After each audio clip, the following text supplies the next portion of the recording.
Y Chucho, pues, ni lo voy a abrir, no quiero saber nada. Checándose. Ya. Pero si le avisó, pues, o sea, él le dijo, Chucho, checa esto, esto y esto para que yo...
Buenas tardes, estimados participantes. Les saluda Flor Maritza, asesora académica del Centro Internacional de Actualización y Formación Profesional, CIAF. Le doy la bienvenida a cada uno de ustedes al Diplomado de Actualización Internacional en Endocrinología Ginecológica y Reproductiva. El módulo que se va a desarrollar el día de hoy se titula Bases de la Neuroendocrinología. La ponente a cargo el día de hoy es la doctora Gracie García Álvarez desde Bolivia. Antes de comenzar con la ponencia, les voy a dejar algunas recomendaciones. Por favor, mantener los micrófonos y videos apagados durante toda la ponencia, a menos que la doctora solicite su participación. Para los participantes que desean solicitar la clase grabada, material de estudio y la certificación, les voy a dejar los números en el chat. Cualquier duda o consulta que tengan, los va a responder la doctora Gracie al final de la ponencia. Buenas noches, doctora. Le doy pase a su ponencia. Muy buenas noches a todos. Un saludo desde acá, desde Bolivia. En un momento comenzamos a compartir la pantalla.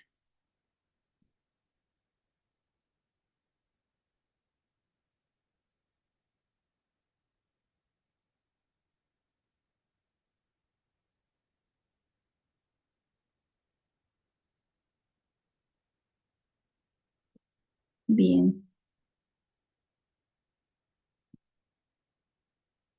Para que no pueda haber ninguna interrupción en cuanto a la conexión, voy a apagar mi cámara, ¿ya?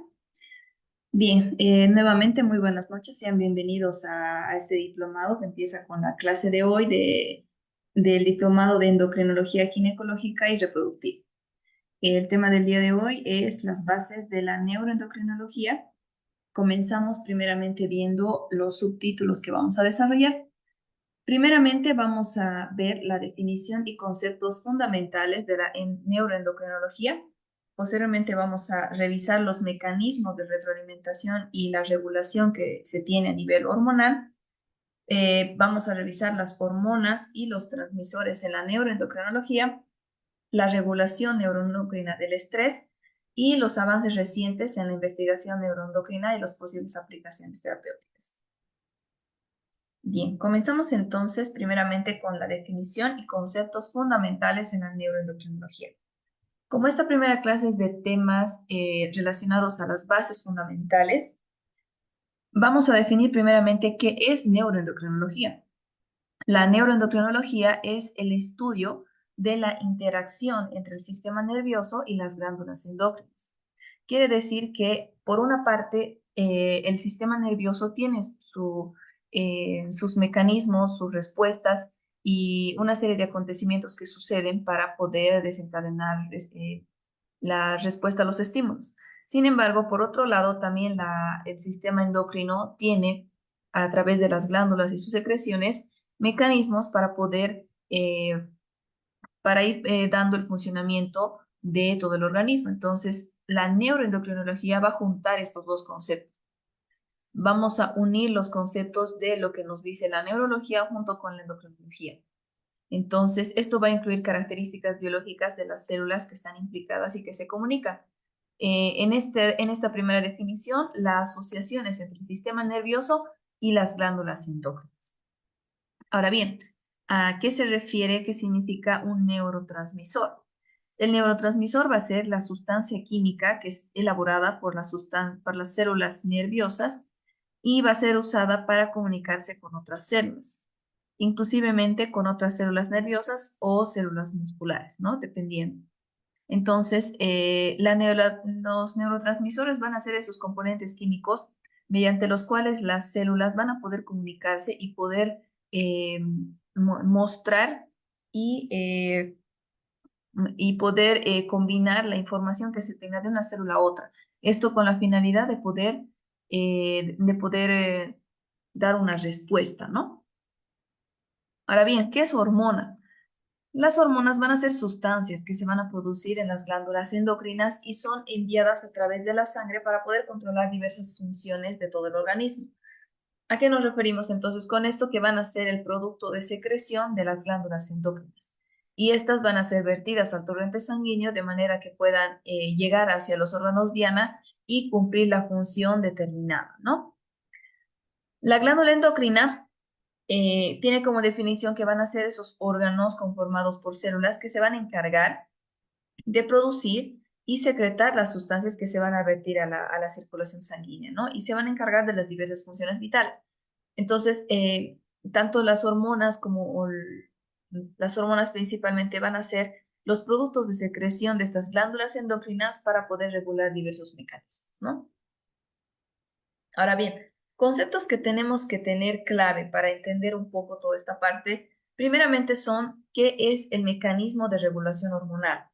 Este mecanismo nos da a entender que son diversos procesos bioquímicos que van a activar las hormonas del sistema endocrino cuando las mismas se van a acoplar a los receptores de tipo hormonal específicos en un órgano celular blanco. ¿Qué significa? Que los mecanismos de regulación hormonal van a ser distintos procedimientos mediante el cual las hormonas van a ir a incluirse y acoplarse en receptores hormonales específicos de cada órgano diana. Podría ser una célula muscular, una célula nerviosa, etcétera, donde se van a acoplar de manera que puedan producir un estímulo, ¿no? Y de esa manera se pueda regular tanto la secreción, la inhibición y en general todo el desencadenamiento que va a tener la parte hormonal. Ahora, ¿qué es la retroalimentación? Mucho se habla de que hay una retroalimentación positiva, negativa, pero ¿qué tiene como definición esto? La retroalimentación muchas veces en mucha literatura, en muchos artículos, lo denominan también el feedback. Esto hace referencia a que es el mecanismo por el cual un sistema va a recibir la información sobre su estado y va a actuar en consecuencia, ajustando las funciones para mantener un equilibrio deseado o homeostasis. En términos sencillos, ¿qué significa la retroalimentación? Prácticamente va a ser como una autoevaluación del procedimiento que está pasando. Es decir, cuando una célula va a responder a un estímulo, se va a autoevaluar si esa respuesta está proporcionando el equilibrio o la homeostasis en los procedimientos celulares. Y de no ser así, va a tener una respuesta nuevamente tanto para inhibirla como para aumentar esa respuesta. Y ahí es ya donde interviene el proceso de la parte positiva o negativa, ¿no? Pero la retroalimentación se trata de eso. El procedimiento, la célula se va a autoevaluar para ver si está con ese estímulo que está generando a raíz de la acción, está manteniendo el equilibrio. Aquí tenemos a modo de resumen para ver un poco la parte del sistema endocrino. Primeramente, está formado, como habíamos dicho, por las glándulas endocrinas. Recordemos que hay glándulas endocrinas y exócrinas.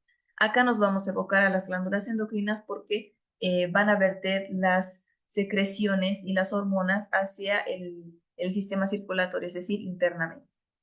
Entonces, van a producir estas sustancias mensajeras que, como bien indicamos, son las hormonas.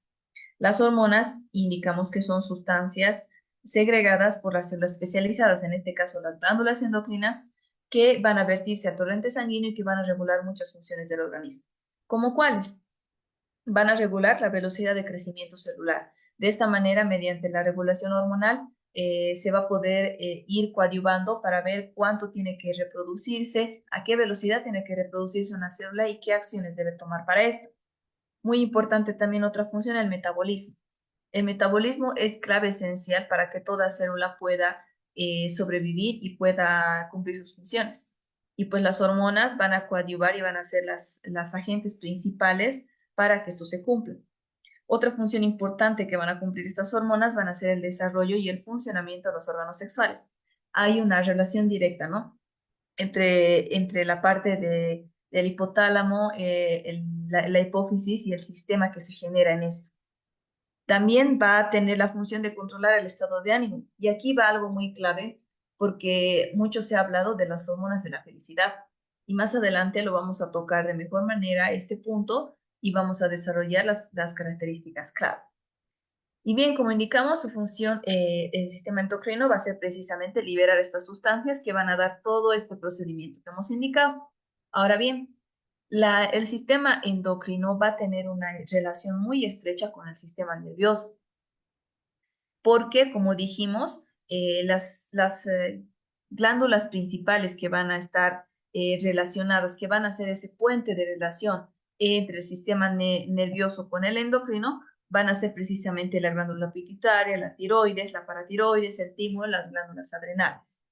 Entonces, esta relación va a ser clave y fundamental para poder asociar. Las glándulas endocrinas dijimos que van a ser ese conjunto de órganos y tejidos que van a estar compuesto y van a ser principalmente cuáles, la que hemos indicado, la paratiroides, las suprarrenales, el hipotálamo, los testículos, los ovarios, la hipófisis, la glándula tiroidea, la glándula pineal, el timo y el páncreas, ¿no? Es un resumen clave para entender los conceptos básicos de cómo es que funciona este sistema endocrino y también entender la relación con el sistema nervioso.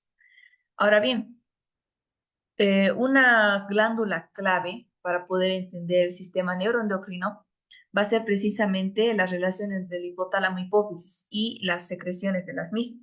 En este cuadro que me pareció muy importante y a modo de síntesis, vemos que primeramente la hipófisis va a tener una parte, ¿no? Una parte anterior y una parte posterior. Y de igual manera, en la parte anterior se van a secretar ciertas hormonas y en la parte posterior otro tipo de hormonas y neurotransmisores.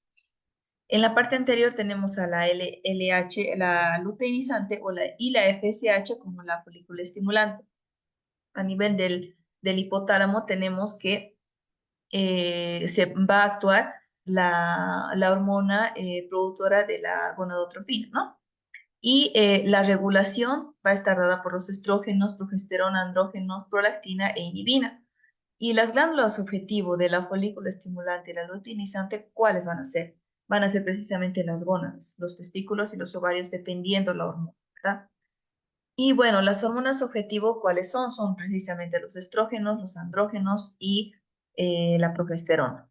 La función que van a cumplir estas, como sabemos que van a intervenir en el proceso de la parte del ciclo menstrual, van a coadyuvar a la reproducción. También tenemos a la TSH, que las glándulas objetivo van a ser la tiroides. Y tenemos las hormonas objetivo que van a ser cuáles, la triiodotironina, que es la T3, y la tetraiodotironina, que va a ser la T4. Y estas van a intervenir en el metabolismo general del funcionamiento del cuerpo. Tenemos también la prolactina. La prolactina, como su nombre le indica, va a estar relacionado con la producción de la leche. Entonces, la glándula objetivo va a ser la mama y la función relacionada mediante esta va a ser la lactancia. Tenemos también la GH. que la glándula objetivo va a ser el hígado y vamos a tener diversas hormonas objetivo que van a estar relacionadas con la absorción y la reabsorción a nivel intestinal y bueno, también en relación a la secreción de las hormonas a nivel del hígado como la IGF-1 y la IGF y la BP3. Están relacionadas con también el crecimiento porque van a ser neurotransmisores y hormonas de crecimiento. Tenemos también la ACTH o la adenocorticotropina, que la glándula objetivo va a ser la corteza adrenal en las glándulas suprarrenales y las hormonas objetivo va a ser el cortisol o los andrógenos y aquí tenemos una función clave que va a estar relacionada que es el estrés. Y también de esto vamos a hablar más adelante porque hay una relación directa de la parte neuronal y la parte endocrina para poder desencadenar el estrés. Y vamos a la parte posterior. En la parte posterior se van a secretar la ADH y la oxitocina. La glándula objetivo de la ADH va a ser la nefrona distal y va a intervenir en el balance hídrico general. Y tenemos la oxitocina, que la glándula objetivo va a ser principalmente el útero y la mama. Esto está relacionado al proceso en la mama, en el tema de la lactancia, y el útero en el proceso de la gestación como tal. Y como dijimos, la función va a ser en el parto y la lactancia. Es a modo de resumen de ver las hormonas hipofisiarias y principalmente este cuadro resumen de las hormonas, de cuál es la relación, cuáles son las glándulas objetivo, cuáles son las hormonas objetivo y ver principalmente la función de cada una de estas. Ahora bien, vemos los mecanismos de retroalimentación y la regulación hormonal. Hay distintas formas y maneras en las cuales el sistema endocrino va a irse autorregulando de acuerdo a cómo se está dando la respuesta del médico. Para esto, primeramente vamos a recordar los tipos de hormonas, que según su estructura química se van a dividir en las esteroideas y las no esteroideas. Si hablamos de las esteroideas, tenemos al cortisol, tenemos al estrógeno, progesterona, aldosterona, testosterona. Principalmente las hormonas relacionadas al tema de la reproducción y añadimos ahí el cortisol. Dentro de las no esteroideas vamos a tener las proteicas y las glucoproteicas. Dentro de las proteicas van a estar las hormonas de crecimiento, las paratiroideas, prolactina, calcitonina, insulina y glucagón, que principalmente se van a encargar, ¿no?, de la función del crecimiento y de la regulación en general de la glicemia en la sangre. Dentro de del tipo glucoproteínas vamos a tener principalmente a las que son de tipo estimulante, la folícula estimulante, la tiroestimulante, la luteinizante y la gonotropina coriónica. Dentro de las no esteroideas también hay dos variantes, los péptidos, como la antidiurética, la oxitocina, la somatostatina, la liberadora de tirotropina y las derivadas de los aminoácidos simples, como ser la adrenalina, noradrenalina, la tiroxina.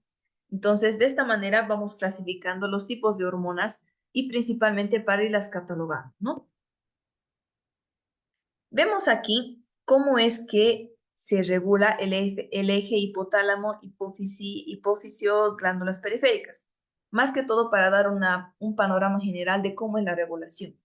Vemos principalmente acá que primeramente tenemos un órgano objetivo, que acá va a ser donde va a recibir y se va a dar la acción.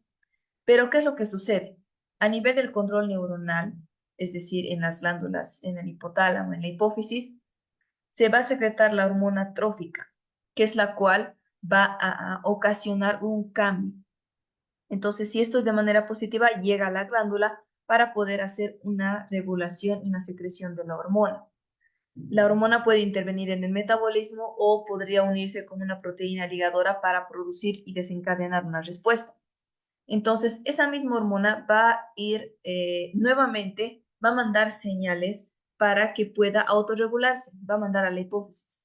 De esta manera, la hipófisis, como hemos dicho, va a autoevaluarse de qué manera está desencadenando estas hormonas y está coadyuvando en el proceso de dar una reacción, una respuesta. Y de esa manera es que va a haber una regulación por retroalimentación de tipo positiva o negativa, dependiendo del caso. Acá, por ejemplo, tenemos cómo es que se va autorregulando en el ovario. Vemos el óvulo anterior de la hipófisis que, bueno, se va a liberar la luteinizante y la folícula estimulante. Sabemos que la folícula estimulante va a intervenir en el desarrollo del folículo. Van a actuar a nivel del ovario y asimismo a nivel del ovario también se va a producir la progesterona y el estrógeno. el estrógeno va a estimular el crecimiento del endometrio y la progesterona nuevamente va a coadyuvar con acciones dentro del ovario. Sin embargo, de esta manera el estrógeno también va a mandar señales al mismo hipotálamo e hipófisis para que haya una autorregulación de acuerdo al nivel hormonal que se está dando y la respuesta, el tipo de respuesta que se quiere lograr, ¿no? De igual manera, tal como aquí hemos mencionado, en el caso de que se dé un embarazo, el cuerpo amarillo va a mandar una señal para que pueda producirse tanto el estrógeno y progesterona y pueda estimular el crecimiento y la diferenciación del endometrio.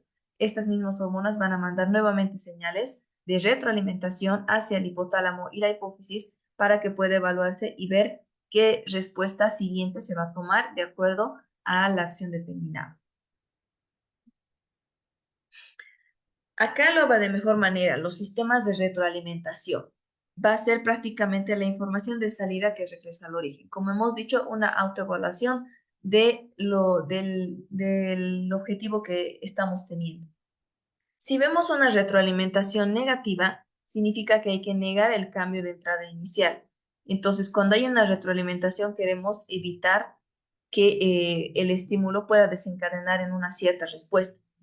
Va a contrarrestar o invertir el estrés o el estímulo inicial, como aquí le indica. Y de esa manera se va a restaurar la parte afectada para poder restablecer de esta manera la homeostasis. Y si hablamos de la retroalimentación positiva, significa de que pueda haber una perturbación inicial, es decir, haya un cambio en los sucesos y que esto nuevamente se autointensifique. Es decir, que nuevamente haya un mecanismo de reentrada para que pueda seguirse produciendo ese estímulo y se pueda seguir realizando la acción. Entonces, si esto crea una inestabilidad o círculos viciosos, podría llegar inclusive a la muerte. Porque, por ejemplo, ¿qué es lo que sucede? En la parte de la menstruación hay un proceso de retroalimentación positiva específicamente por esos días que la mujer está sangrando. ¿Por qué? Porque si se dan cuenta, la respuesta normal del organismo no es que la mujer sangre, pero se está dando un mecanismo de retroalimentación positiva para que todo ese endometrio que al final no ha dado lugar a la implantación de un nuevo ser pueda desecharse. Entonces, se da de esa manera para que pueda haber una retroalimentación positiva y se pueda eliminar toda la parte del endometrio. Pero esto no sucede todo el rato, porque si esta retroalimentación fuera positiva todo el tiempo, la mujer seguiría sangrando, llegaría a un estado de anemia y a un shock, pero hay un momento en el cual cesa. Y de eso se trata, ahí es donde va a intervenir nuevamente ya también la retroalimentación negativa para que se restablezca la homeostasis. La homeostasis normal no es que la menstruación dure mucho tiempo, es que dure unos días y lo necesario para eliminar ese tejido que ya no sirve. Y de esa manera se pueda nuevamente llegar a la homeostasis. Entonces, de esta manera podemos ir entendiendo cómo son los procesos de retroalimentación, tanto positiva como negativa. Y acá tenemos más ejemplos. La regulación positiva va a tener como finalidad poder amplificar el estímulo. Como hemos dicho, hay un estímulo, hay una respuesta. Mediante la retroalimentación positiva se busca amplificar esa respuesta o Literal, dar la bolita del actividad. sabor, sino que vienen como sesgados. Vamos a pedir, por Porque se favor, acomodan. Ya después ya, nos silenciamos. Un ejemplo de esta retroalimentación positiva sería el tema de la lactancia materna. ¿Por qué? Porque la eyección de la leche va a depender de la contracción del músculo liso de la glándula, lo cual va a estar estimulado por la oxitocina. La secreción de la oxitocina va a ser la respuesta de un reflejo nervioso para que está dada por el estímulo de succión. Entonces, sabemos de que se va a producir la leche, o sea, la bajada de leche, pero va a haber una retroalimentación positiva por esa succión que está ejerciendo el bebé al poder realizarla en el seno materno. Y eso va a estimular, la succión va a estimular la secreción de la oxitocina de manera que la oxitocina misma nuevamente vaya a ejercer su efecto en el músculo liso de los conductos galactóforos para que se siga produciendo la leche. Y de esta manera se cumple el ciclo y se cierra el círculo de retroalimentación positiva para que se siga dando. Entonces, cuanto mayor se va a estimular el pezón, mayor va a ser la secreción de la oxitocina y por lo tanto, mayor va a ser la secreción de la leche. Y de esta manera se cumple ese proceso de retroalimentación positiva, ¿no? Sin embargo, como hemos visto, la lactancia materna no es de una duración eterna. Por lo tanto, llega igual a un punto de finalización porque la retroalimentación positiva como tal no es sostenible por mucho tiempo. Es sostenible por un tiempo determinado que se mantenga la homeostasis, pero llega un momento donde aún con esa retroalimentación positiva que está manteniendo la homeostasis, se desequilibra. Y ahí es donde interviene la retroalimentación de tipo negativa. La retroalimentación de tipo negativa va a ser una regulación negativa que va a inhibir el estímulo, es decir, se va a autoevaluar la acción que está ocasionando y se va a tratar de cohibir, de cortar esa reacción, de cortar esa respuesta. Corta la retroalimentación una vez que se alcanzó el estímulo. Si se tenía como objetivo realizar algo y ya se ha cumplido, pues ahora hay que, esos mecanismos que se han actuado, que se han puesto en marcha para poder llegar a realizar una acción, tienen que cortarse, porque eso no es sostenible en el tiempo. Como por ejemplo el hipotálamo secreta un factor liberador nativoestimulante que va a estimular las células de la adenohipófisis para estimular la TSH. Esta va a estimular la glándula tiroides para que sintetice las hormonas, la T3 y la T4, como hemos mencionado, pero cuando el nivel de T4 y T3 ya esté el adecuado, la estimulación por parte de este eje que se va a dar del eje hipotálamo hipofisiario debe cesar. Porque de lo contrario, si se seguiría con este estímulo, ¿qué sucede? Pues va a haber una hiperfunción de la glándula. Entonces, normalmente los sistemas de retroalimentación negativo suceden cuando ya se ha cumplido el objetivo. Cuando ya ha habido un estímulo, ya ha habido una respuesta y esa respuesta ya ha dado lugar a la homeostasis. Porque en este caso, la homeostasis era que se pueda aumentar el nivel de T3 y T4 para que sea adecuado. Y como ya se ha dado esa respuesta y ya está en homeostasis, el estímulo tiene que cesar. No es sostenible en el tiempo. Entonces, de esta manera es que es la diferencia entre la retroalimentación de tipo negativa con la positiva. Ahora bien, vemos ahora las hormonas y los neurotransmisores en la neuroendocrinología. Acá vemos cuadros. Los cuadros y los organizadores gráficos nos permiten entender la información de mejor manera, y más aún cuando es un poco abstracta, como ser la endocrinología que trata de hormonas y de secreciones y de glándulas. Las hormonas van a tener características, ¿no? Como hemos dicho, se van a originar en las glándulas endocrinas y se van a liberar a la sangre para cumplir las funciones mensajeras de llevar y traer información y responder a los estímulos. Entonces, nuevamente recordamos, las funciones de las hormonas van a ser el crecimiento, la reproducción, en las características sexuales van a intervenir en el metabolismo y también para regular la actividad a nivel orgánico. Si vemos la parte de las glándulas endocrinas, vemos también las hormonas que van a ir produciendo. Dijimos, la ubicación bajo el cerebro, que son prácticamente de la parte central, tenemos al hipotálamo, la hipófisis y la epífisis. El hipotálamo va a producir ¿qué hormonas? Va a producir la vasopresina y la oxitocina. Recordemos que la vasopresina va a estar relacionada a poder coadyuvar en la producción y la eliminación de la orina. La hipófisis va a producir diversas hormonas, como ser la adenocorticotropina, la folículo estimulante, la luteinizante, la tiroestimulante, la somatotropina y la prolactina. La epífisis, o también que lo llaman igual la glándula pineal, es una glándula que va a estar relacionada con controlar los ritmos circadianos. Y ahí tenemos también la hormona, la melatonina, que va a estar relacionada precisamente con que en la noche nos dé sueño y en el día estemos despiertos. Otras glándulas endocrinas que están ubicadas ya debajo del cuello y son muy importantes, tenemos la tiroides y la paratiroides. La tiroides va a producir la tiroxina y la calcitonina, y la paratiroides la parotormona. Si hablamos de glándulas endocrinas ubicadas debajo de los riñones, son las suprarrenales. Las suprarrenales que van a tener diversas secreciones de acuerdo a la zona de la glándula suprarrenal donde se va a encontrar la secreción. En la corteza va a secretar la aldosterona, el cortisol, la cortisona y adrenocorticoides. En la parte de la médula, la adrenalina y la noradrenalina van a ser sus hormonas de secreción. Si hablamos del páncreas, la ubicación va a estar en la cavidad abdominal y va a secretar hormonas como ser la insulina y glucagón. Y por último, glándulas endocrinas también son las gónadas.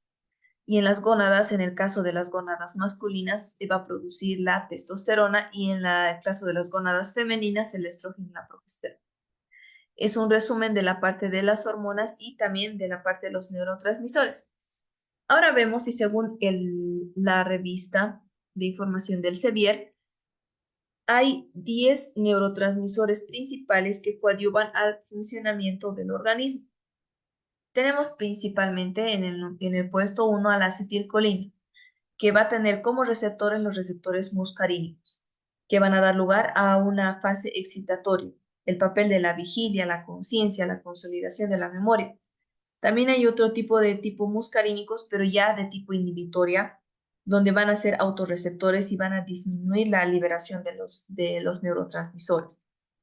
Y también hay receptores muscarínicos de tipo nicotínico que van a ser igual excitatorios y van a aumentar la liberación de los neurotransmisores y va a haber un papel importante acá en la dependencia de la nicotina. Recordemos que la nicotina es un componente de toda la parte de los cigarros y está relacionada al tabaco, ¿no? Y el tema de fumar y los procedimientos y los problemas que causa. Tenemos también como segundo neurotransmisor dentro de los aminoácidos al GABA, el aminoácido GABA.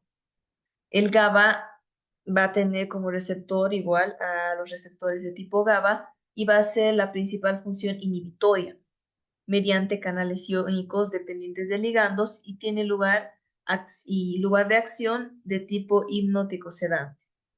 También está relacionado con el alcohol y los anestésicos generales. Y también de parte inhibitoria va a modular la excitabilidad de la motoneurona. También tenemos en el puesto 3 al aminoácido a la glicina. Los receptores de estos van a ser sensibles a la estricnina y también van a ser insensibles a esta. Si hablamos de los sensibles, van a tener una acción de tipo inhibitoria en los niveles más altos de la médula espinal y si hablamos del tipo excitatorio, van a ser coagonistas y van a estar obligados a la función de receptor. Tenemos en el número 4 al aminoácido glutamato. El glutamato va a tener diversos tipos de receptores que van a tener funciones inhibitorias y excitatorias, principalmente de tipo excitatorias, con el papel en la memoria, en la excitación a nivel neuronal y en la consolidación de la memoria. También podría tener un papel inhibitorio en el procesamiento talámico sensorial. En el quinto puesto ponen a las aminas biógenas, la dopamina, que va a tener receptores dopaminérgicos y también va a tener acciones de tipo excitatoria e inhibitoria. El de tipo excitatoria va a tener las funciones en los ganglios basales, en la memoria, en el rendimiento, y el de tipo inhibitoria va a disminuir la liberación de dopamina, reduciendo también descargas neuronales. Dentro de las aminas biógenas también vamos a tener a la histamina. Estos receptores van a tener acciones de igual manera excitatorias e inhibitorias. De tipo excitatorio van a aumentar los neurotransmisores y van a tener su función principal al despertar en la parte de la ansiedad. Van a estar localizadas en el hipocampo, los de tipo excitatorios, en las amígdalas y los ganglios basales. Y si hablamos de la función inhibitoria, va a disminuir la liberación de los neurotransmisores y también tiene una función excitatoria en los núcleos autonómicos del tronco del encéfalo. Como séptimo receptor nos pone la noradrenalina, que va a tener receptores para que puedan tener acciones de igual manera, tanto excitatorias como inhibitorias.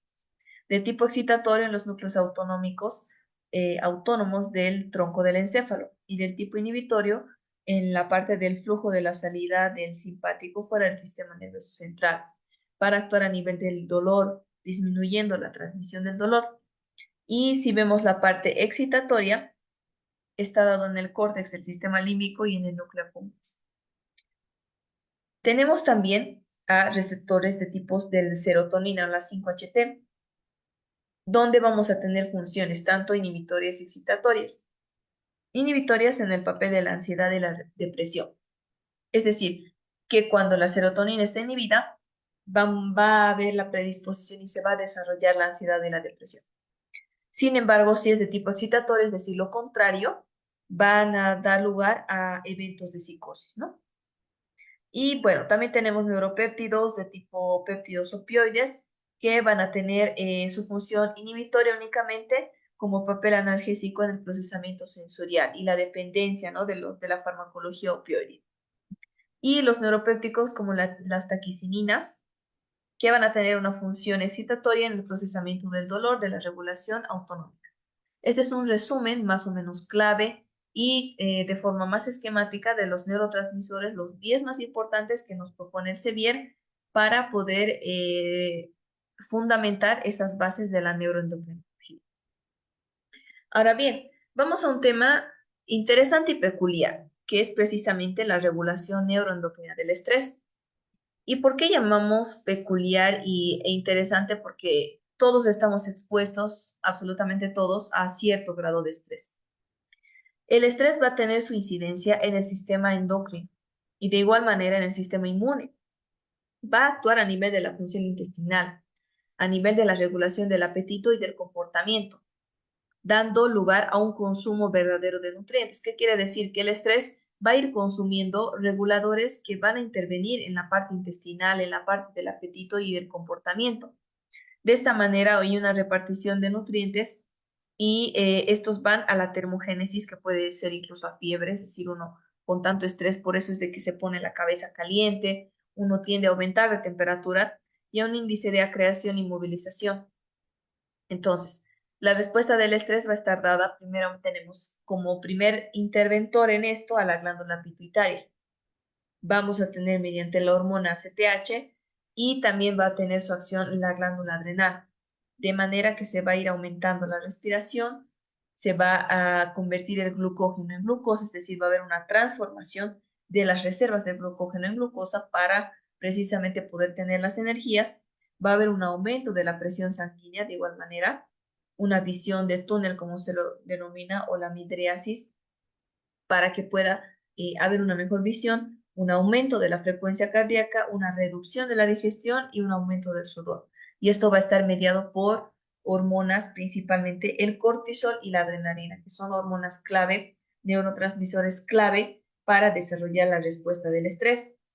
Si nos damos cuenta acá de las acciones que tiene la respuesta al estrés, vemos que todas estas acciones están relacionadas con activar el sistema simpático, el sistema de lucha y huida. ¿Por qué? Porque vamos a aumentar la respiración, por lo tanto vamos a aumentar que haya una mejor ventilación y una mayor perfusión y difusión de oxígeno hacia la sangre para que pueda haber un mejor metabolismo. Vamos a ver también que la visión va a estar aumentada para que pueda haber una reacción más pronta. De igual manera, un aumento de la presión sanguínea y mayor irrigación a la parte muscular para un movimiento más de tipo de reacción. Y inhibimos de esa manera igual los procedimientos que son más de ralentizar, más de tipo parasimpático, como es la digestión. Entonces, si nos damos cuenta, la respuesta del estrés, la respuesta neuroendocrina del estrés está relacionada con activar el sistema simpático de lucha y huida. Acá vemos unas imágenes que están relacionadas con esta parte de la regulación. ¿Por qué? Porque primeramente tenemos una demanda del entorno, una demanda de prestar atención y poder responder a todos los estímulos a la vez. Entonces eso nos genera el estrés. Esto va a los principales centros cerebrales, como ser el hipotálamo, y se va a generar mediante el sistema nervioso vegetativo, va hacia la médula suprarrenal y va a ir produciendo las hormonas, ¿no? Va a ir produciendo la noradrenalina y la adrenalina, y esto va a tener también incidencia en otros órganos, que va a provocar señales nerviosas nuevamente de retroalimentación hacia el hipotálamo. Del hipotálamo también va a ir a la hipófisis. Mediante la ACTH va a tener su incidencia en la corteza suprarrenal, produciendo el cortisol. De esta manera es de que el cortisol va a tener su incidencia en otros órganos y también nuevamente va a haber una retroalimentación hacia el hipotálamo y la hipófisis.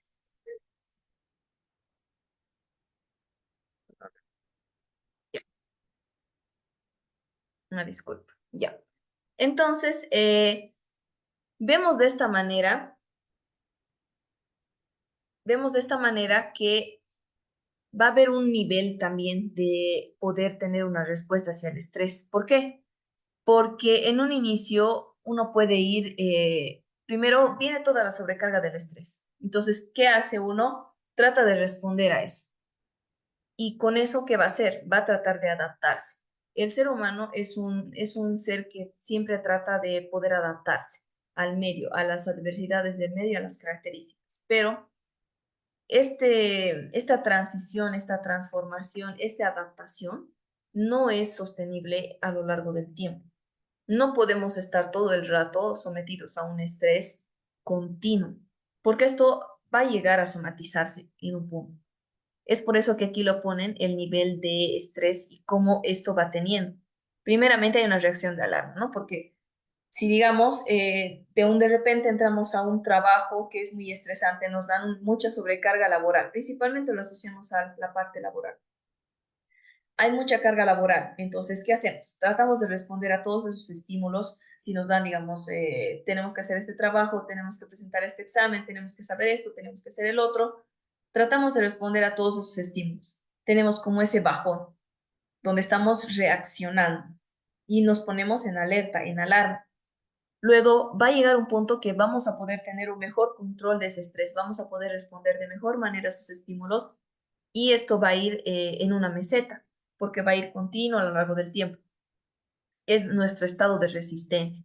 Pero va a llegar un momento donde se nos va a agotar. Por más que estemos adaptados a eso, va a llegar un estado de agotamiento donde ya no vamos a poder responder a ese estrés. Y ahí es donde empieza a declinar ese nivel de adaptación, pero también empieza a subir la parte de somatizar los problemas relacionados al estrés. Entonces, en ese sentido, tenemos que aquí, por ejemplo, es un cuadro de la afección que va a tener, a qué nivel va a afectar el estrés y de qué manera esto va a somatizarse. Por ejemplo, en el cerebro vamos a tener que, va a haber una ideación clara y rápida y qué problemas va a traer. Cuando estamos estresados, ¿qué es lo primero que sucede? Dolor de cabeza, tenemos tics nerviosos, los tics de, por ejemplo, mover la pierna todo el rato cuando uno está sentado, de morderse las uñas, la onicofagia, que es algo característico, hacemos esos temblores, o también está relacionado a nuestro ritmo circadiano. Tenemos insomnio, tenemos pesadillas. Muchas veces hay muchos estudiantes en la carrera misma que se sueñan con lo que están estudiando. Y es porque ha llegado a un punto de estrés donde ni siquiera en sueños ese estímulo los deja tranquilos. Afecta también a la parte del humor, porque no les permite concentrarse bien. Entonces, el estrés, ¿qué es lo que va a generar? Ansiedad, pérdida del sentido del humor. En un inicio, la tensión de esa reacción de alarma que va a generar esa concentración mental. Que en cierto punto, digámoslo así, el estrés, el estrés en pocas cantidades y de manera, de manera bien planteada puede ayudarnos, pero si ese estrés se convierte en algo pesado, ya vamos de picado. Porque en un inicio, pues la atención nos va a permitir tener esa concentración mental, pero luego que si se llega a un estado de estrés más continuo, va a haber ansiedad, pérdida del sentido del humor. Todo el rato cuando uno está estresado, sabemos que andan de mal humor, andan muy enojados. A la parte de la salivación, en un inicio, en la atención va a ser muy reducida y después, en el estrés, ¿qué vamos a ver? La boca va a estar seca, sobre todo en las mañanas, vamos a sentir que los labios están secos, una resequedad a nivel de la lengua, un nudo en la garganta. A nivel muscular, ¿de qué manera? La tensión, primeramente, bueno, en un inicio la tensión va a dar una mayor capacidad porque va a haber un más riego sanguíneo hacia la parte muscular para ese mecanismo de lucha y huida. Pero si va a llegar un momento de estrés continuo, ya va a haber una tensión a nivel de que dé el dolor muscular y los tics que habíamos mencionado. A nivel de los pulmones, de igual manera, para una mejor oxigenación, va a haber una mayor capacidad. Pero cuando ya esté en un estrés, puede darse hiperventilación, por ejemplo, por mecanismos de ansiedad, por situaciones de ansiedad. Puede haber tos, asma, puede haber taquipnea, sobre todo, esos ataques donde la persona va a estar hiperventilando mucho y que va a estar muy relacionado principalmente con la ansiedad, pero que va a derivar del estrés. En el estómago, de igual manera, vamos a tener primeramente una tensión, va a aumentar la secreción ácida. Si ya llega un estrés que es continuo, va a haber ardores, puede haber dispepsia, vómitos, una indigestión. Entonces, la indigestión de que los alimentos nos hagan mal no es simplemente porque algo me cayó mal, es porque el cuerpo está reaccionando al estrés que se tiene. Antes de verificar que sea un alimento que tal vez lo hemos consumido vencido o que es un alimento que hemos combinado, deberíamos de verificar los hábitos y de qué manera el estrés está incidiendo en la parte gastrointestinal. Como hemos dicho, en el intestino va a aumentar la actividad motora en un inicio, pero luego va a dar diarrea, dolor, cólicos, que no van a permitir un desenvolvimiento normal, ¿no? En la vejiga, a un inicio va a haber un flujo disminuido, porque recordemos que el poder producir orina y que se pueda dar la producción, la digestión en general, son procesos más de enlentecer, son procesos más pasivos. Pero cuando ya va a haber un momento de estrés, esto cambia totalmente y radicalmente porque ya también va a haber poliuria. En la parte de la sexualidad, la tensión que va a ocasionar irregularidades menstruales. Y posteriormente, ¿qué? Puede haber impotencia, amenorrea, frigidez, dismenorreas. Y esto es clave porque si se dan cuenta, en la gran mayoría de las mujeres el estrés es clave para la regulación de su menstruación. Muchas veces precisamente esos retrasos que no tienen justificación son por los episodios de estrés, por cambios inclusive en la alimentación. Entonces, este tema del estrés va muy relacionado y ya luego puede darse situaciones más complicadas, ¿no? En la piel, en un inicio la tensión que va a haber menor humedad, pero posteriormente ya en una etapa de estrés ya va a haber erupciones, puede ocasionarse dermatitis, sequedad. Y en la afectación de la energía es donde más se va a ver la parte afectada. Porque en un inicio sí va a haber un aumento del gasto energético, porque como hemos visto va a haber un proceso de que el, del estado de glucógeno pase a glucosa, para que haya una destrucción. Y de esa manera pueda aprovecharse mejor los nutrientes. Y de esto va a dar lugar al gasto energético. Va a haber un aumento igual del consumo de oxígeno y esto que va a ocasionar que tenga un nivel de fatiga. Un nivel de fatiga fatal, donde ni bien llega del trabajo no quiere hacer absolutamente nada. Y a nivel del corazón de igual manera, una tensión primeramente donde va a haber un aumento del trabajo cardíaco y cuando ya sea un tema de estrés va a haber una hipertensión, dolor precordial, esos dolores de pecho que se tiene a veces que uno no tiene justificación, no es que ha corrido, no está mal del corazón, es joven, están dadas por el estrés. Si vemos más detalle, y lo hemos visto a detalle esta parte del estrés, todas estas características que están en este cuadro son la somatización del estrés, ya cuando hay un estado de agotamiento. Y lo vamos a ir viendo de mejor manera en los videitos. Tenemos un par de videitos que van a ir coadyuvando precisamente a explicar y a graficar de mejor manera la parte de cómo incide esto del estrés. Vamos a hablar del estrés. El estrés es una respuesta natural del organismo ante situaciones de peligro, de gran tensión o elevada presión. Pero ¿cómo se produce realmente? Estos estímulos llegan al cerebro, concretamente a una zona formada por el hipotálamo y por la hipófisis, las cuales se comunican a través de mensajes de corto alcance que son neurotransmisores. Ante el estrés, el mensaje que se envía es el factor liberador de corticotropina, o CRP, que estimula la hipófisis, activando la secreción de otra hormona, la adrenocorticotropina o ACTH. Este es como un mensajero de largo alcance, que va a llegar a los riñones, concretamente a unas zonas situadas encima de ellos, que son las glándulas suprarrenales. Ante la llegada de esta señal, las glándulas se activan y secretan cortisol. Además, el hipotálamo va a secretar dopamina, la cual va a reaccionar con el cortisol para generar la adrenalina. Esta adrenalina va a ser generada también por las glándulas suprarrenales y es la que va a generar la aceleración de la frecuencia cardíaca, la de la respiración, dilata las pupilas, evita la micción, detiene la digestión y aumenta el metabolismo del hígado, que son respuestas típicas ante una situación de riesgo. El problema aparece cuando el estrés se prolonga, se acaba la dopamina. Esto genera depresión y problemas de sueño, además de acumularse el cortisol. La acumulación de cortisol impide la regeneración celular, lo que produce inmunodeficiencias es decir, nos volvemos más susceptibles ante una infección, aumenta la irritabilidad, aparecen dolores de cabeza y problemas digestivos porque no se renuevan las mucosas. Todo esto lleva a lo que se denomina como estrés crónico.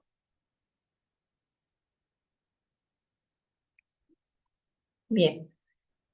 Esa manera de ilustrar de qué manera, ¿no? Va a incidir el estrés, aunque bueno, creo que la ilustración más clave lo vivimos cada día. Acá vemos un poco los cambios cerebrales a causa del estrés, porque es un video bien interesante, que ahorita lo van a ver, donde hay un estímulo. Hay un estímulo que en este caso es el tema de que no puede encontrar el celular. ¿De qué manera el captar y darle atención al estímulo puede hacer de que se pierda el contacto con el entorno? Y el entorno que muchas veces puede ir en contra, ¿no? del beneficio de uno, es decir, podría afectarnos, podría hacernos daño. Entonces, luego, cuando ya hay una resolución del estímulo, hay una respuesta igual y vamos a verlo de mejor manera.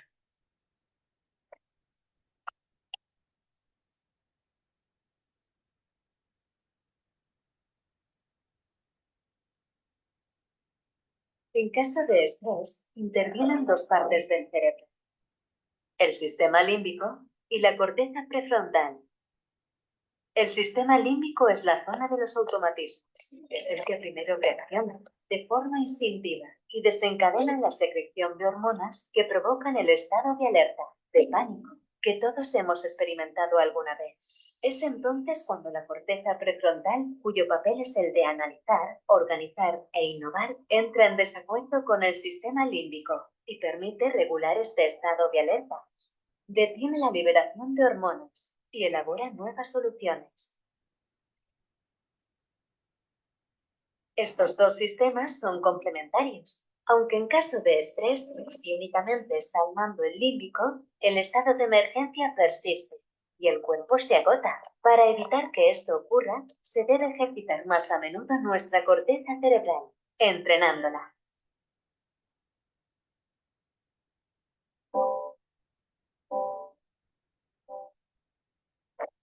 Son videos cortitos, pero clave, ¿no? Para entender un poco esa relación que hay entre estos dos sistemas, donde uno genera esa respuesta directa, como que tal vez llamarlo la respuesta primitiva, que es la clásica que uno tiene, ¿no? Pucha, no está sonando el celular, no encuentra, justo está pasando la calle, tiene que estar alerta y luego es como que hay una discordancia con el otro sistema, donde ya pone las cosas claras y firmes, piensa de mejor las cosas y hay una respuesta positiva y se elaboran nuevas respuestas, ¿no? Continuamos entonces y vemos algo clave e importante que son las fases del estrés.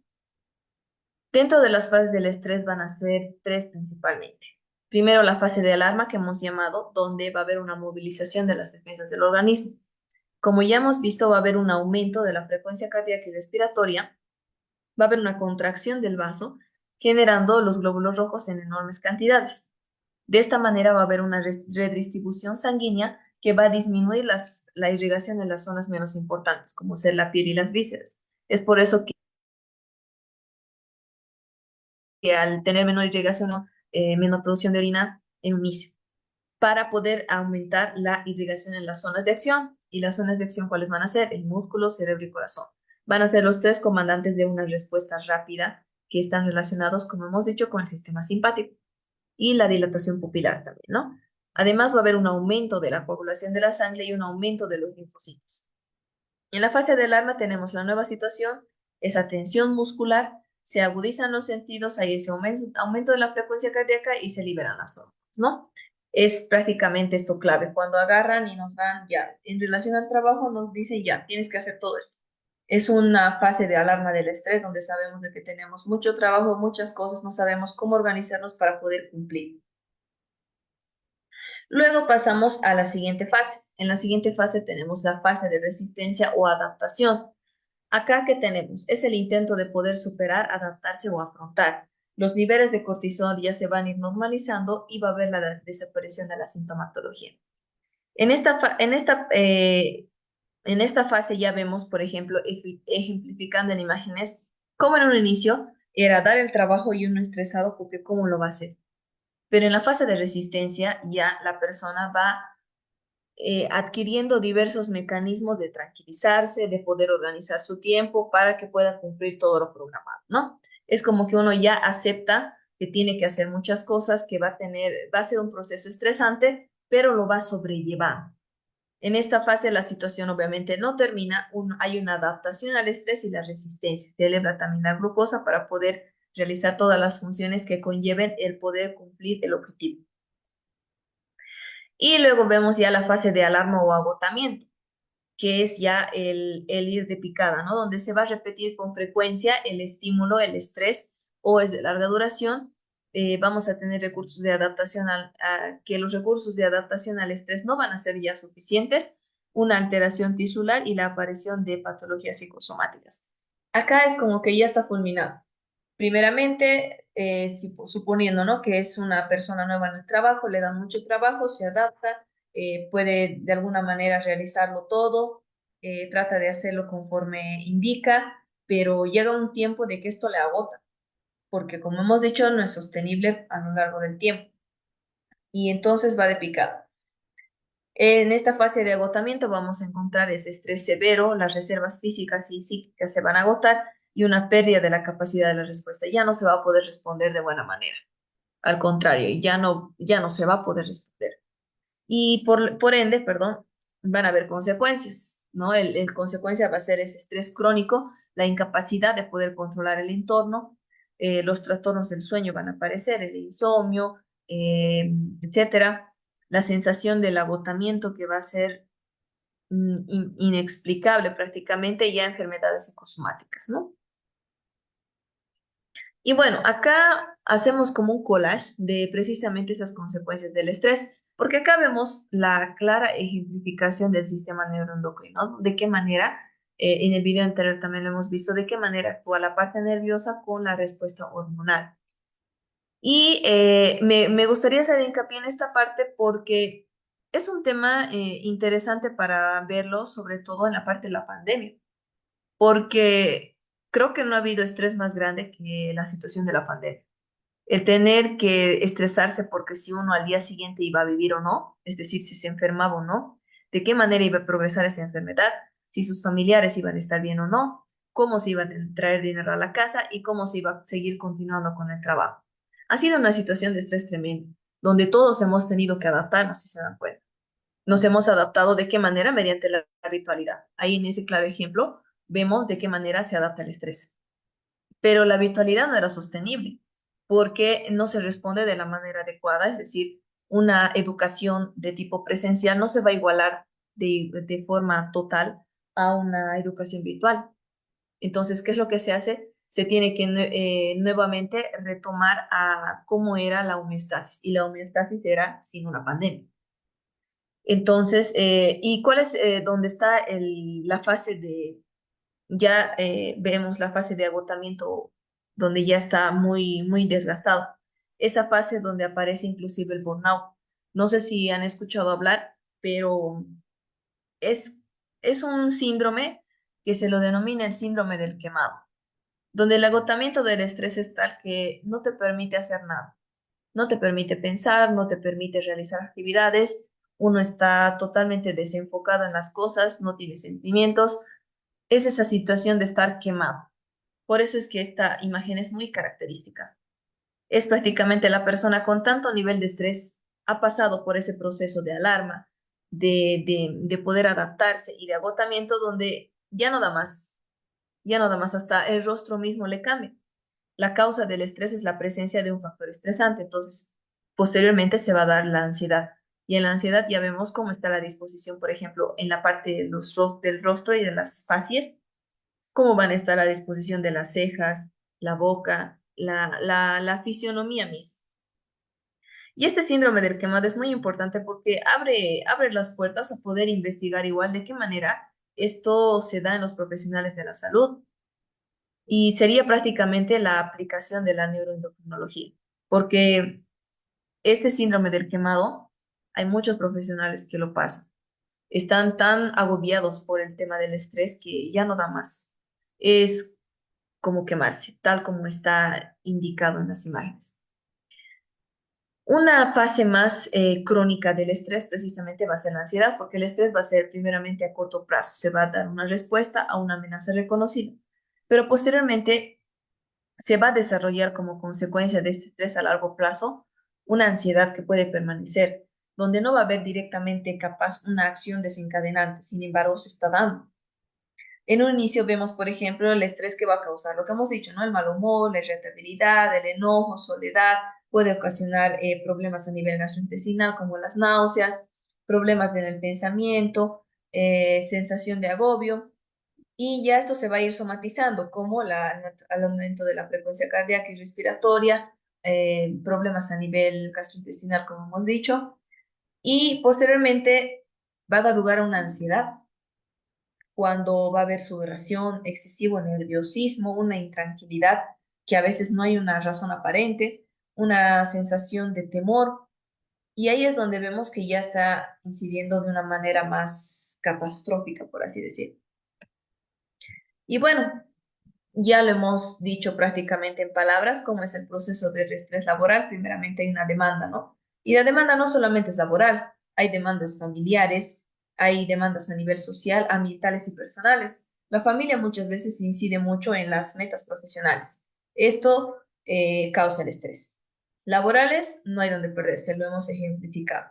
Sociales, el entorno mismo te exige que seas un modelo de persona, que muchas veces no cumples con las expectativas y te van señalando.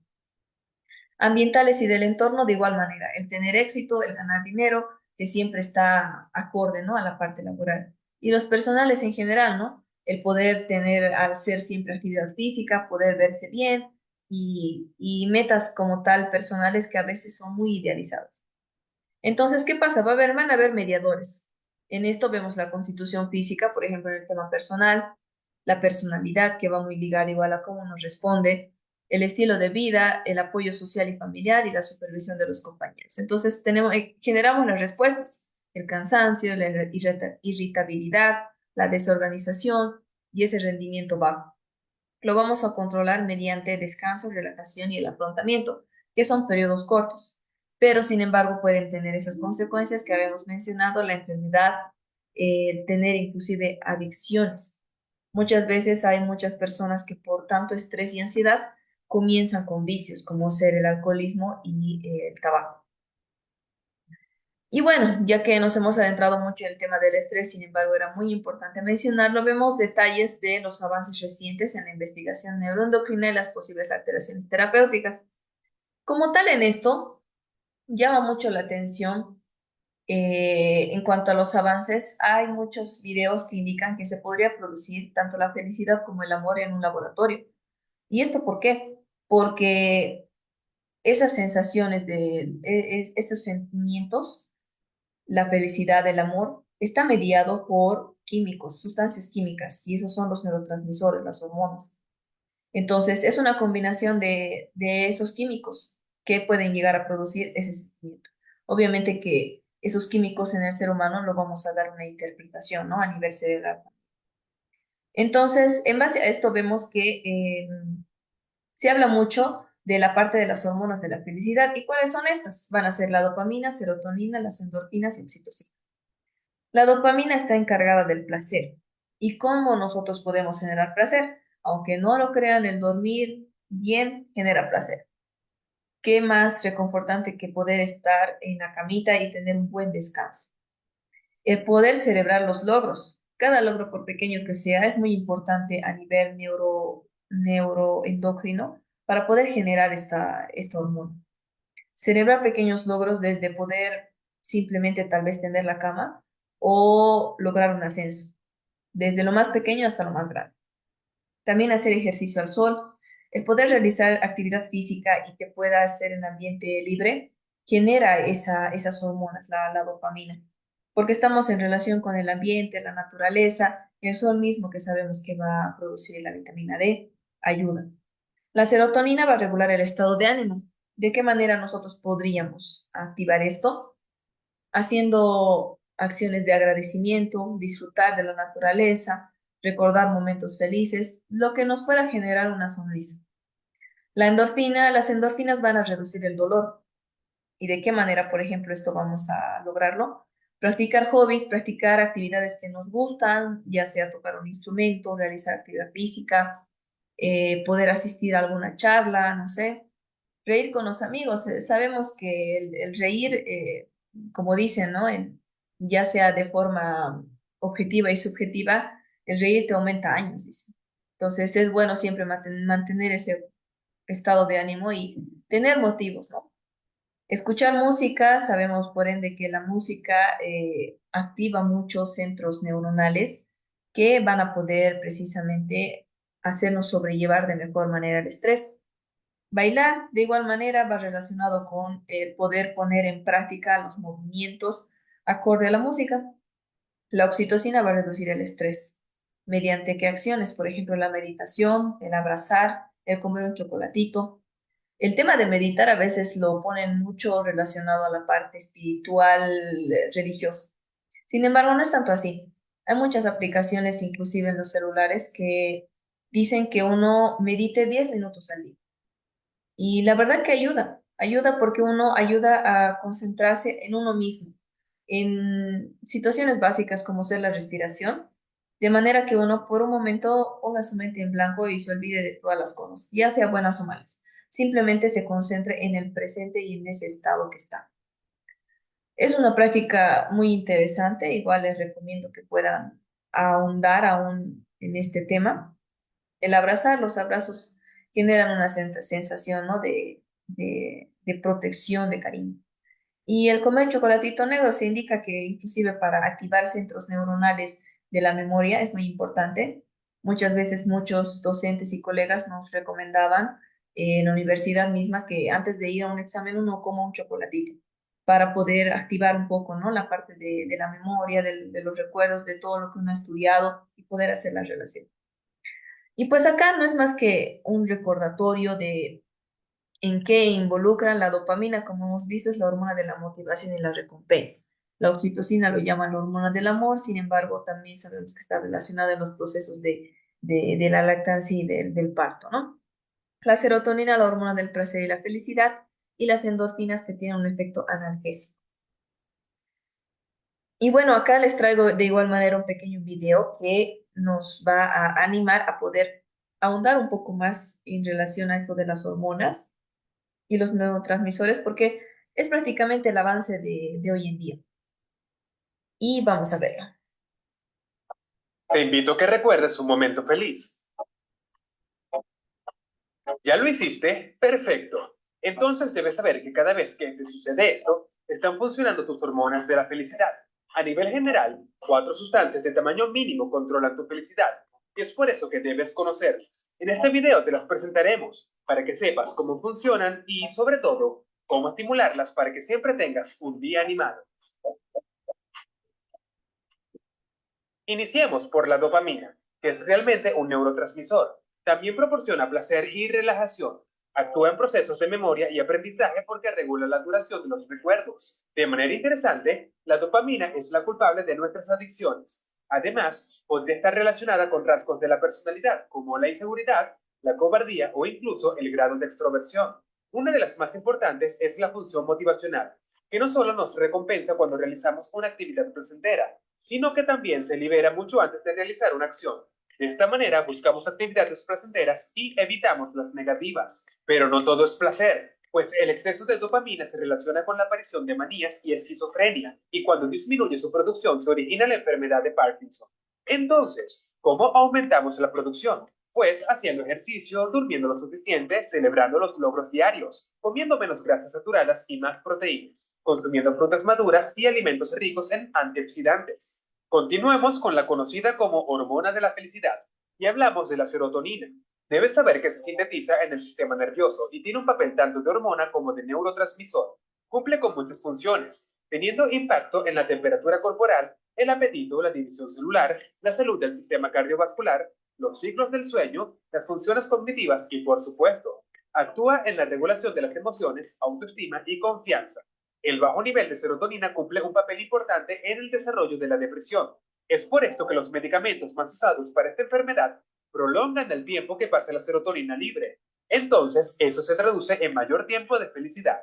Además, Si dentro de tu cuerpo los niveles de esta hormona son más bajos de lo normal, se incrementa la necesidad de comer, porque una de sus funciones es crear la sensación de saciedad y regular los movimientos del intestino. ¿Cómo pudiéramos entonces obtener más serotonina? Comiendo alimentos ricos en triptófano, que es una de las sustancias necesarias para su formación. Entre estos tenemos las legumbres, el pollo, la leche, las nueces, la miel, el tofu, la soja y el maní. También reduciendo los estímulos estresores, siendo agradecido y tomando el sol. Ahora hablaremos de dos hormonas que alejan el estrés y quitan los dolores. Una de ellas, que también forma parte de estas hormonas de la felicidad, es la oxitocina, que también se conoce como la hormona del amor, que se produce en el hipotálamo y se almacena en la hipófisis posterior. También puede funcionar como neurotransmisor, y allí es cuando se relaciona con la excitación sexual. Nos ayuda a socializar y a formar vínculos duraderos con los demás. A nivel fisiológico, ayuda a las mujeres en la secreción de leche materna y las contracciones en el momento del parto. Tranquiliza, reduce el estrés y aumenta el nivel de empatía. También se compara mucho con el alcohol, pues ayuda a desinhibirse y perder el miedo al rechazo. Entonces, ¿cómo aumentamos nuestros niveles de oxitocina? Pues teniendo contacto físico como abrazos, decir o escuchar palabras de aliento, ser generoso y meditando. Por último, tenemos las endorfinas, que son polipéptidos conocidos por su poder analgésico. De hecho, endorfina se refiere a morfina endógena. Se liberan en áreas del cerebro que están en el centro de la supresión del dolor y son producidas por la glándula pituitaria y el hipotálamo. Se le conoce como hormona de la felicidad porque inhiben el dolor a nivel de las fibras nerviosas que lo transmiten, promueven la calma, mejoran el humor, potencian el sistema inmunitario, pueden disminuir la presión arterial y además tienen efectos antioxidantes. Aumentamos nuestros niveles de endorfinas cuando caminamos y hacemos ejercicio, bailando, cantando, riendo o practicando algún hobby. Uno de los alimentos más conocidos que ayudan en su producción son el chocolate y la carne roja. Entonces, sí, el chocolate nos hace más felices. Ya sabes todo lo que necesitas para ser feliz. Si te ha gustado este video, coméntanos, dale me gusta y compártelo a quien creas que le puede interesar. También te invitamos a suscribirte y activar la campanita de notificaciones. Hasta la próxima.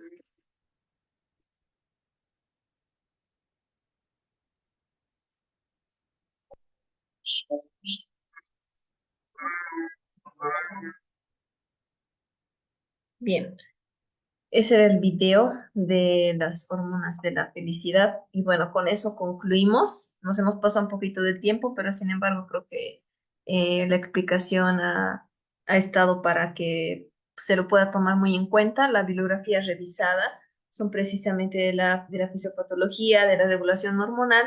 Y también aquí les dejo la fisiología del estrés. Es un documento muy interesante. Les pongo una pequeña fotito de cómo es el encabezado del PDF porque como formato APA no lo permite visualizar.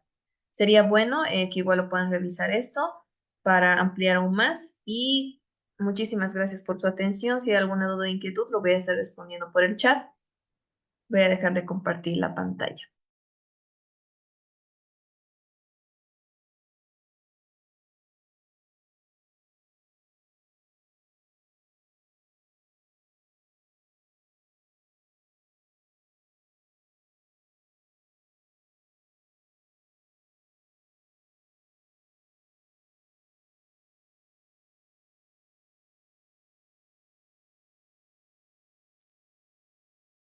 Si no hay ninguna duda o inquietud, recordarles únicamente que el material va a estar a su disposición y la certificación cuando se contacten con la consultora, ¿no? Ya se dejaron los números y los links correspondientes.